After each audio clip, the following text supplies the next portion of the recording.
Bom dia, pessoal. Vamos de BTC na manhã desse domingo, 26 de março. Agora na Espanha, 10 horas e 35 minutos. No Brasil, 5h35 da manhã. Gente, a BTC está desenhando nitidamente uma cunha triangular aqui no 4 horas. Eu estou no 4 horas ancorado pela banda de VWAP semanal. Vocês vejam que ontem, naquela agulhada que levou a última agulhada, né, em que ela chegou a bater 27.156, eu reportei que era muito provável que a gente voltasse para estressar algo ali acima de 27.500. A gente chegou a bater 27.650. Então agora a gente está perdendo amplitude movimentacional, entrando literalmente no bico dessa cunha. Isso aqui provavelmente vai explodir de forma ascendente. No semanal, que é um medidor de inércia do movimento, o próximo candle, cujo desenho vai começar amanhã, na virada da VWAP, de domingo para segunda, a gente vai startar o desenho do candle da próxima semana, já vai vir com corpo real todo acima da MM200, que é essa linha laranja aqui, ó, acima da média móvel de 200 períodos. Lembrando, gente, que a MM200 exerce uma força gravitacional, ela suga o preço. Quando a gente se livra dela, normalmente a pernada impulsiva é mais ampla. Por isso que é muito provável que a gente bata ali em 31, 32, forme ali uma acumulação entre 28 e 32 e depois exploda para um patamar de 40 e tantos mil dólares. No diário a gente consegue visualizar exatamente a movimentação. Vocês vejam que essas agulhadas do final de semana mal conseguiram incursionar para dentro do canal de Keltner. E hoje o candle vendedor no diário está fortemente engolfado pelo candle vendedor de ontem. Então esse ímpeto vendedor já está terminando. Amanhã isso aqui foi só uma subonda corretiva dentro dessa grande onda 1.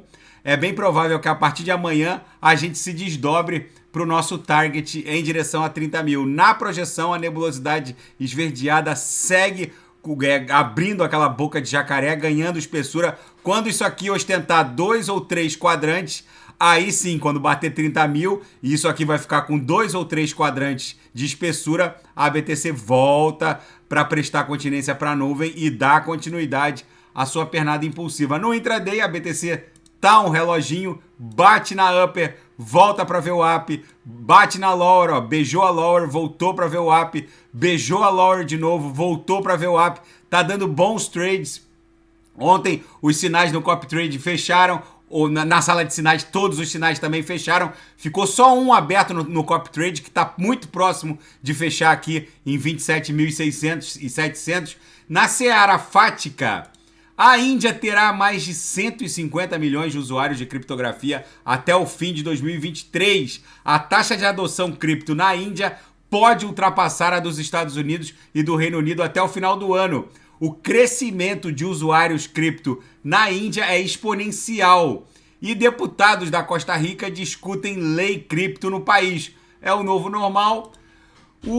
Qual o papel do Bitcoin na crise bancária global? Gente, a BTC nasceu como um contraponto a essa impressão desenfreada de dinheiro. Para quem não sabe, o código-fonte da BTC foi criado no final de 2008, o primeiro bloco minerado em janeiro de 2009, como um contraponto àquela mega rodada de impressão de trilhões de dólares que o Fed acabou fazendo para salvar o sistema bancário na crise do subprime. Na verdade, aquela crise nunca terminou, porque o balanço patrimonial do Fed, que vinha cedendo com esse viés ultra hawkish, agora, nas últimas 3 semanas, ganhou nada mais, nada menos que quase 400 bilhões de dólares. Ou seja, o balanço patrimonial do Fed voltou a se expandir. E a BTC, sendo um contraponto a essa expansão ad infinitum do dinheiro impresso pelo Estado soberano, por estados soberanos, é óbvio que ela também se expande. Muitos analistas se surpreenderam com a valorização da BTC de 19 mil dólares, catapultando para 28, praticamente 28 mil dólares com o início da crise bancária global. Mas a BTC ela é um contraponto a essa impressão desenfreada de dinheiro. Então, a queda do Silicon Valley Bank, do Silvergate, do Signature Bank, do First Republic Bank, é só o início de uma longa caminhada, já que o dinheiro que estava depositado nos bancos estão encontrando taxas de juros melhores e os bancos estão aprisionados nesses treasuries de longo prazo, pagando taxa de juro real negativada. E os depositantes estão buscando melhores opções, porque os títulos emitidos agora estão pagando taxas nominais bem positivadas. Enfim, é a nova crise global que vai se desdobrando.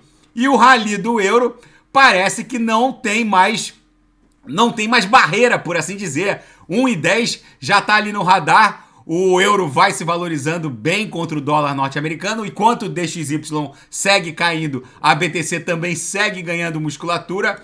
E a grande mentira que os Estados Unidos conta é sobre a garantia dos depósitos bancários pela agência federal FDIC, uma agência independente criada pelo Congresso norte-americano que possui um fundo de reserva equivalente a 2% de todos os depósitos bancários norte-americanos.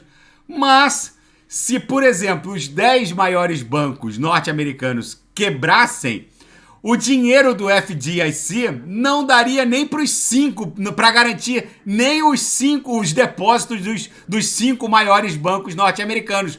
Os Estados Unidos hoje têm mais ou menos 17,5 trilhões de dólares depositados no sistema bancário. E esse FDIC não teria dinheiro nem para bancar o montante depositado nos 5 maiores bancos norte-americanos. Então é uma grande falácia, fora o tempo que eles levariam para entregar esse dinheiro para os depositantes.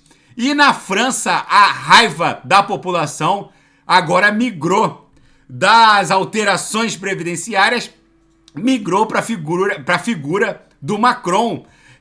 Depois da greve dos funcionários de limpeza pública, os franceses resolveram tocar fogo no lixo. E agora isso irrompeu numa grande convulsão social que a gente não sabe como vai terminar. Até o monarca britânico, o Charles III, avisou que vai fazer uma visita de estado ao Macron para eventualmente apaziguar os ânimos. Vamos ver como isso vai se desdobrar. Gente, a BTC segue acumulando, nesse momento, uma Bitcoin a 27.499,7, a 27.500. Daqui a pouco eu volto com ADA, XRP, Shiba Inu, Binance Coin, Polkadot Kusama. Quem quiser sugerir é só colocar nas mensagens abaixo. Grande abraço, até daqui a pouco.